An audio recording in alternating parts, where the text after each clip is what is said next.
تو ستار العیوب ہے، تیرے عیوب کی پردہ پوشی کرنے والا ہے، اس ماں کی طرح جو اپنے بچے کے نقائص کو چھپاتی ہے، وہ بچہ جو ماں کے سامنے تو کھل کر رہتا ہے، اس لیے نہیں کہ ماں کی کوئی اہمیت نہیں ہے، اس لیے کہ اے بار الہ تو ستار العیوب ہے، یعنی میں تیرے محضر میں گناہ کر لیتا ہوں اور تو جس طرح اس دنیا میں میری پردہ پوشی کرتا ہے بار الہ، قیامت کے دن بھی میرے گناہوں پر پردہ ڈال دینا۔ آیا ان دعاؤں کو سن کر ہم جری ہو جائیں گے؟ نہ عزیزان من، دیکھیں دو قسم کے گناہ ہوتے ہیں، ایک گناہ وہ ہے جسے انسان کنٹرول نہیں کر سکتا، نفس امارہ ہے، شیطان ہے، وسوسے ہیں۔ جب حضرت آدم ایک پھل پہ صبر نہیں کر سکے تو ہمارے سامنے تو ہزاروں دانے ہیں، اور اس دنیا کی انتہائی پرکشش رعنائیاں ہیں، ہم ان سے نہیں رک سکتے، وہ گناہ جس سے ہم نہیں رک سکتے، اور ہم اللہ کی عظمت کو جانتے ہوئے اسے ستار العیوب سمجھ کر چھپ کر جو خود گناہ کرتے ہیں، لیکن وہ لوگ جو اس دنیا میں علی الاعلان گناہ کر رہے ہیں وہ ان میں شامل نہیں ہیں۔ میرے ہاتھ میں آج جو یہ گیجٹ موبائل فون سے بہت آسان ہو گیا ہے، میں اگر چاہوں تو اس سے میں نیکیوں کی ترویج بھی کر سکتی ہوں، اگر میں چاہوں تو اس سے گناہوں کو بھی عام کر سکتی ہوں، اگر میں اس کے ذریعے کوئی بھی گناہ کر رہی ہوں، مثال کے طور پہ مثلا گانا میں نے سنا یا کوئی ایسی فلم دیکھی جو بیہودہ ہے، جو عبث ہے، اور میں نے ایک کلک کے ذریعے اس کو شیئر کیا، یہاں تک کہ اس گناہ میں دوسرے لوگ بھی مبتلا ہونے لگے، اگر میں اس دنیا سے چلی جاؤں تو یہ گناہ میرے ساتھ ساتھ رہے گا، یعنی اس کے چلنے کا جو سلسلہ ہے وہ جاری و ساری رہے گا، اور گناہوں کا وبال میرے گردن پر آتا رہے گا،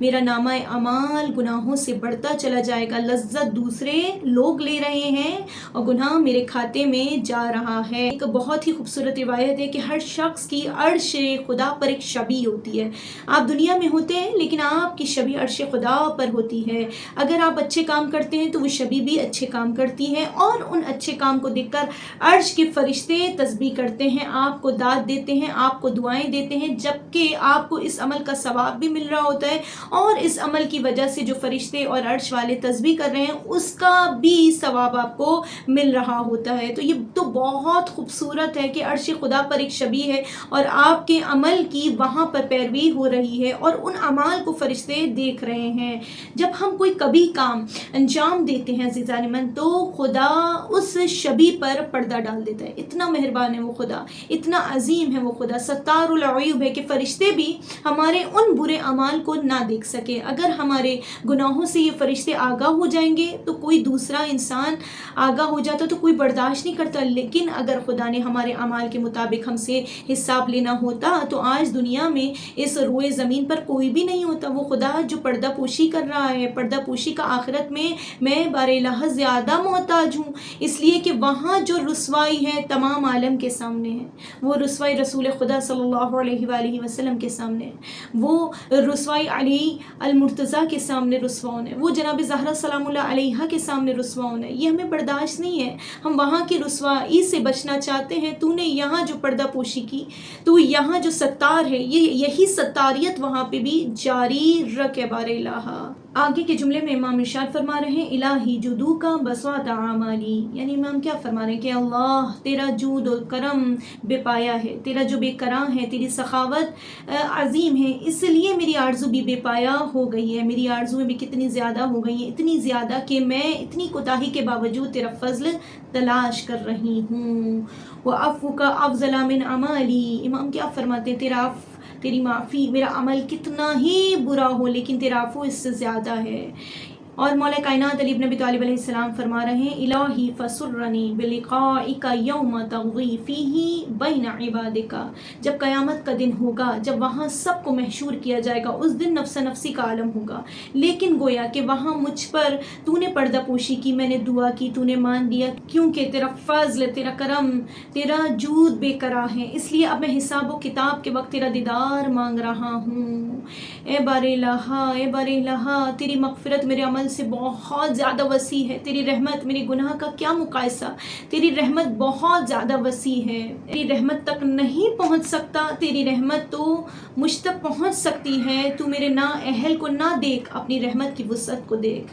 اور اس کی اہلیت کو دیکھ، اور اس رحمت میں مجھے اے بار الہ شامل فرما دے۔ یہاں پر امام فرما رہے ہیں کہ مجھے اپنے دیدار سے بار الہ مسرور کر دے۔ اب اس دیدار سے مراد جو ہے وہ لقا ہے، یعنی لقا الہی فسرنی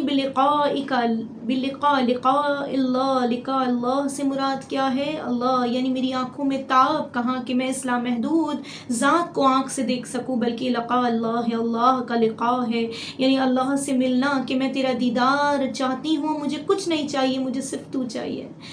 جہاں نفس نفسی کا عالم ہوگا، سب کہہ رہے ہوں گے کوئی چھاؤ مل جائے، پانی مل جائے، کہیں پناہ گاہ مل جائے، میں کہوں گی اے بار الہ مجھے اپنے رب سے ملنا ہے، مجھے صرف اپنے رب کے پاس جانا ہے۔ انا للہ و انا الیہ راجعون، میں پلٹ آیا ہوں، میں نے اس دنیا میں جو کچھ کیا اس سے واپس آیا ہوں، پچھتاوا لے کر آیا ہوں، مجھے اور کچھ نہیں چاہیے، مجھے صرف اپنا قرین پروردگار چاہیے۔ پھر امام آگے کے جملوں میں ارشاد فرما رہے ہیں فیہ بین عبادک الہی اعتذاری الیک اعتذار من لم یستغنی عن قبول عذرہ فاقبل عذری یا اکرم من اعتذر الیہ موسیون۔ میں تیری بارگاہ میں خدایا آیا ہوں، تجھ سے ملنے کے بعد کیا کروں گا؟ اپنا عذر پیش کروں گا، بہانہ پیش کروں گا، اپنی عبادتوں کا بھی عذر پیش کروں گا، اپنی معصیتوں پر بھی عذر پیش کروں گا، اس سے زیادہ نہیں ہو سکا۔ تیرا حق عبادت کہاں تھا، میری یہ بندگی کہاں تھی؟ اگر تو میرا عذر قبول نہ کر لے تو میں کہیں نہیں جا سکتا، کہیں کبھی نہیں رہوں گا۔ فاقبل عذری یا اکرم من اعتذر الیہ موسیون، یعنی امام فرما رہے ہیں وہ ذات جس کی طرف سارے گناہگار اپنا عذر لے کر آتے ہیں، وہ ذات تو ہے، بس میرا عذر قبول فرما لے۔ الہی لا تردو حاجاتی، اے خدا میری حاجت کو نہ پلٹا، ولا تخیب طمعی، یعنی امام کیا فرماتے ہیں، یہ جو طمع پیدا ہوا ہے، یہ جو میں سوچ رہا ہوں، یہ جو آرزو میرے دل میں آئی ہے کہ تو مجھے بخش دے گا، مجھے بخش دے بار الہ، ولا تقطع منک رجائی و آملی، یعنی امام فرما رہے ہیں عذر کیا پیش کرنا ہے؟ بس خدا سے معافی طلب کرنی ہے، اور اپنے نیک عمل اور عبادتوں کو پیش کرنے کے بعد اس دن سمجھ میں آئے گا کہ وہ کچھ بھی نہیں ہے، لہٰذا بس اس دن خدا کے حضور میں عذر پیش کروں گا، میں عذر لے کر آیا ہوں، میں یہ کہتے ہوئے نہیں آیا کہ میں بہت کچھ لے کر آیا ہوں۔ الہی لا تردو حاجاتی، امام فرما رہے میں بہت لے کر نہیں آیا، میں اپنی حاجتوں اور امیدوں کو میری بار الہ رد نہ کر دے، میرا کل سرمایہ یہی امید ہے جو تیری ذات سے ہے، میں نے اپنی امید کے ہاتھوں سے تیری رحمت کا دروازہ کھٹکھٹایا ہے، تیرے باب رحمت پر اپنی امید کے ہاتھوں سے دستک دے رہا ہوں۔ الہی لو اردت احوانی لم تہدنی، یعنی امام فرما رہے ہیں اے میرے رب، اے میرے معبود، اے میرے اللہ، اگر تو مجھے رسوا کرنا چاہتا تو میری ہدایت نہ کرتا۔ تو نے جو میری ہدایت کا سامان کیا ہے اور مجھے اتنے ہادی بھیجے ہیں، تو نے مجھے جو 14 معصومین بھیجے، اس کا مطلب یہ ہے کہ تو مجھے رسوا نہیں کرنا چاہتا، اس لیے تو نے مجھے ہدایت دی ہے۔ وَلَوْ أَرَدْتَ فَضُوِحَتِي لَمْ تُعَافِنِي، یعنی امام کیا فرما رہے ہیں وَلَوْ أَرَدْتَ فَضُوِحَتِي لَمْ تُعَافِنِي، یعنی امام کیا کہہ رہے ہیں کہ میری معصیت اگر تو چاہتا تو مجھے عافیت نہ دیتا۔ الہی ما أظنك تردنی فی حاجات قد افنیت عمری فی طلبها منك، میرا تجھ سے یہ گمان نہیں تھا، ایک ہی حاجت ہے تجھ سے کہ مجھے معاف کر دے، اسی حاجت میں نے اپنی ساری زندگی گنوا دی، میں نے جس حاجت میں جس آرزو کو دل میں رکھ کر اپنی ساری زندگی گنوا دی، ساری زندگی بسر کر دی، وہی ایک آرزو لے کر تیرے پاس آیا ہوں، تو کیسے ممکن ہے کہ میں ان آرزو کو